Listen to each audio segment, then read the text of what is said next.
खुदाए पाक की कसम। और पूछ सिद्दीक से, पूछ उमर से कि जिस दिन रसूलुल्लाह सल्लल्लाहु अलैहि वसल्लम 3 दिन मदीने में नजर ना आए, साहबा ने रोटी खाना छोड़ दी।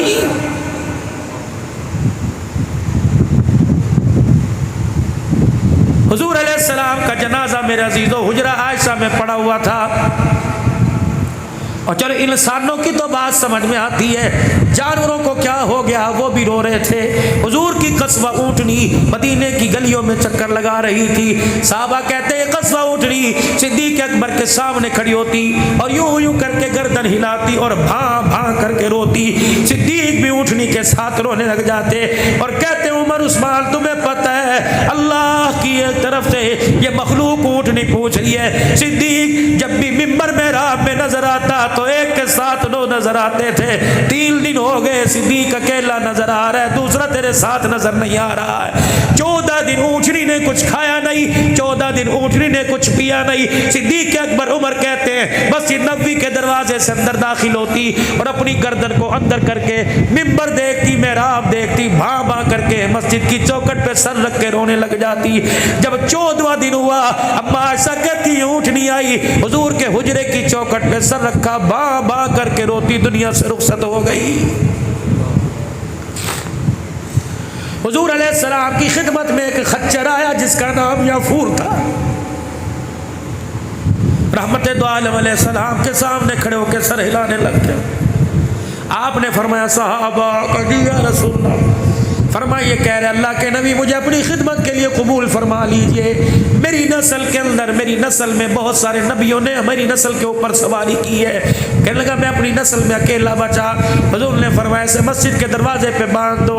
जब मस्जिद में कोई ना होता मेरे नबी को किसी के बुलाने की जरूरत पड़ती, आप फरमाते याफूर, वो गर्दन यूं करके हिलाता। आप फरमाते जा मेरे अबू बकर को बुला के ला। ये याफूर मदीने की गलियों में दौड़ता, जनाब सिद्दीक अकबर के दरवाजे पे टकरे मारता। सिद्दीक अकबर दरवाजा खोलते ये मस्जिद नबवी की तरफ इशारा करता, समझ जाते आका मुझे बुला रहे। हुजरा आयशा में जिस दिल कमली वाला उम्मत से जुदा होकर आंखें बंद करके पड़ा था और बिलाल मदीने की गलियों में ज़ारो कतार रो रहा था, अबू बकर उमर आंसू बहा रहे थे। उस वक्त याफूर मदीने की गलियों में चक्कर लगाता, भां भां कर रहा था।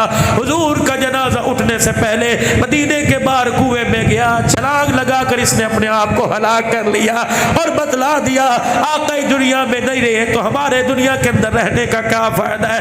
इतने पत्थर दिल, इतने सख्त दिल और लोगों दूसरी मर्तबा हज के लिए हमारा दाखिला ममनू, उम्रा नहीं कर सकते।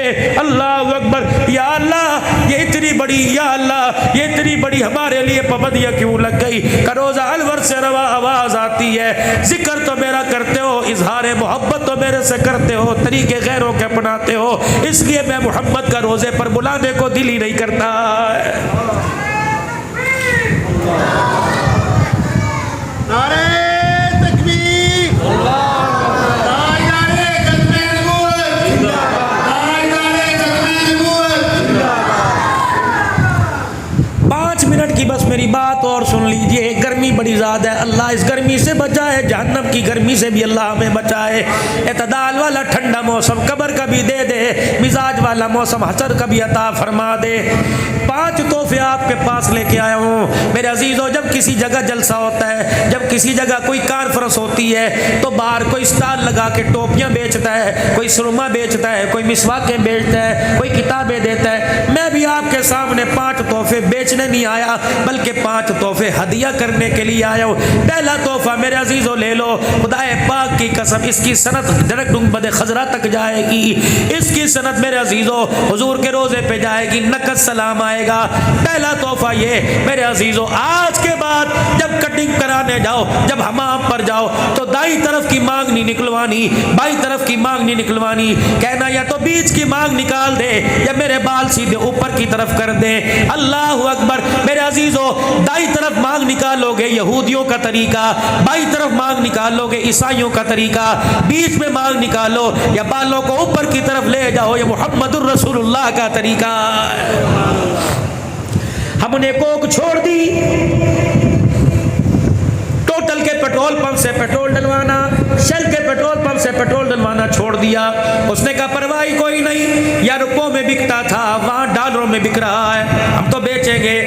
अगर तुम यहूद व नसारा को शिकस्त देना चाहते हो तो किरदार में, गुफ्तार में लक़द काना लकुम फ़ी रसूलिल्लाहि उस्वतुन हसना, ये पहली शिकस्त है। अंग्रेजी कटिंग छोड़ दी है, मुहम्मदी कटिंग करानी है। कौन कौन इंशाअल्लाह नियत करता है कि बाल ऊपर की तरफ मांग।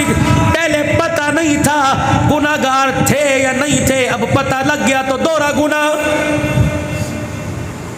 दूसरा तरीका मेरे अजीजों, जरा सर से नीचे आओ, ये दाढ़ी के बाल। अगर मेरे चेहरे पे सुन्नत रसूल न होती और मैं लाख PhD होल्डर होता, मौला मानुल्लाह कभी मुझे इस मिंबर पर ना बिठाता। कहता मौलवी साहब ठीक है, दाढ़ी रख के आओ।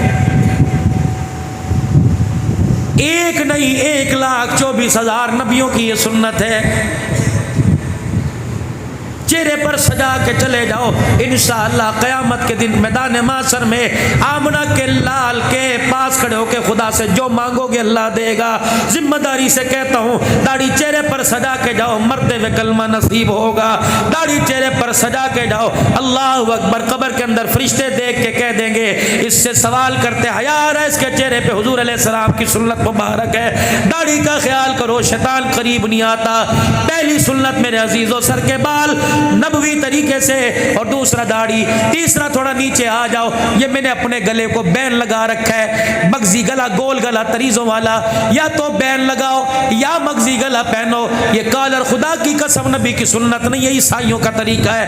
ये स्टैंड आपके सामने, एक स्टिक, एक डंडा इसका, ये एक इसका सीध में जाओ, कलीसाओं में जाओ, चर्चों में ईसाइयों के पास चले जाओ, जाओ किसी जमादार ईसाई से हाथ मिलाओ, वो अपने गले में दिखाएगा सलीब की निशानी है। इस पर ईसा अलैहिस्सलाम को हमने सूली पर माज़अल्लाह लटकाया था। जब आप कॉलर पहनते हो, ये कॉलर के दो कोने निकले और ये लंबी सी पट्टी आ गई।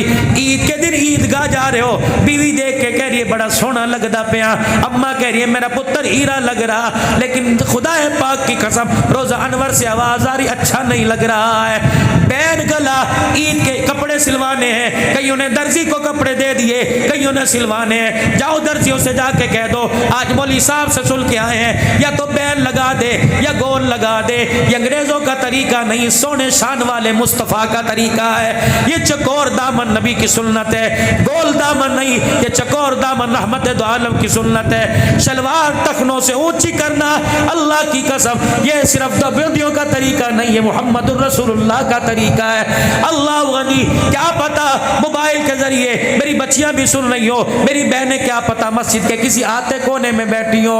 अल्लाह अकबर, जाओ जाके कह देना, अव्वल तो दर्जी से कहो शलवार इतनी ऊंची सी है कि टखने हमारे ना छुपे। अगर यहाँ मेरी बहन बोली और कहे कि मौलवी साहब टखने जाहिर करने का, शलवार ऊंची करने का तरीका मर्दों का है औरतों का भी है, सुनो मेरी बहनों, फकीर की बात, अपने भाई की बात सुन के जाओ। मर्द शलवार टखनों से इतनी ऊंची करें कि उनकी पिंडलियां नीचे जाहिर होने लग जाएं, और औरतें पैरों के टखनों को इतना छुपाएं कि टखने भी छुप जाए। प्लास्टिक की जो जुत्ती पहन रखी है उसके ऊपर बना हुआ फूल भी छुप जाए। रब्बे काबा की कसम है, अपनी आंख को, अपने किरदार को, अपने वजूद को बेपर्दगी से बचा के चली जा। कयामत का दिन होगा, इन आंखों से खुदा का दीदार भी होगा, मुस्तफ़ा का दीदार भी होगा। इन 5 अमाल को इंशाअल्लाह जिंदा करने की कोशिश करेंगे। कौन कौन हाथ से नियत करेगा? पक्की नियत करते हो? अल्लाह तुम्हारे अमाल को अल्लाह कबूल फरमाए। और ख़त्म नबूवत के सदक़े से कार नबूवत अल्लाह ने आपके मेरे कंधे पे डाला, हुजूर अलैहिस्सलाम वाला काम अल्लाह ने आपके मेरे कंधे पे डाला। नेकी का हुक्म करना है, बुराई से मना करना है, इसके लिए माल जान लेकर अल्लाह के रास्ते में जाना है, दूर दराज भी जाना है, कुर्बो जवार भी जाना है, अपने मकाम पर मेहनत करनी है। खुदाए पाक की कसम, ये काम सिर्फ बरेलवियों का नहीं, ये काम देवबंदियों का नहीं, ये काम अहले हदीसों का नहीं, सल्फी सैफी का नहीं, नक्शबंदी कादरी चिश्ती का नहीं, और लोगों काम ये सोरवर्दी का नहीं। जिसने कलमा पढ़ा पढ़ लो ला इलाहा इल्लल्लाह मुहम्मदुर रसूलुल्लाह सल्लल्लाहु अलैहि वसल्लम, जिसने कलमा पढ़ा उसके जिम्मे काम लग गया। खुद भी जहन्नम से बचना है और दूसरों को भी जहन्नम से बचाना है। इस काम के लिए अल्लाह के रास्ते में कौन वक़्त देगा? इंशाअल्लाह जिद के लगाओगे, अल्लाह जिंदाबाद जिंदाबाद। वक़्त कम है, वक़्त कम। सुनो भाई, कौन कौन इंशाअल्लाह अल्लाह के रास्ते वक़्त देगा? 3 दिन अल्लाह के रास्ते में इस हफ्ते इंशाअल्लाह। आइंदा जुमेरात से अल्लाह के रास्ते में 3 दिन कौन लगाएगा? नियत करो इंशाअल्लाह।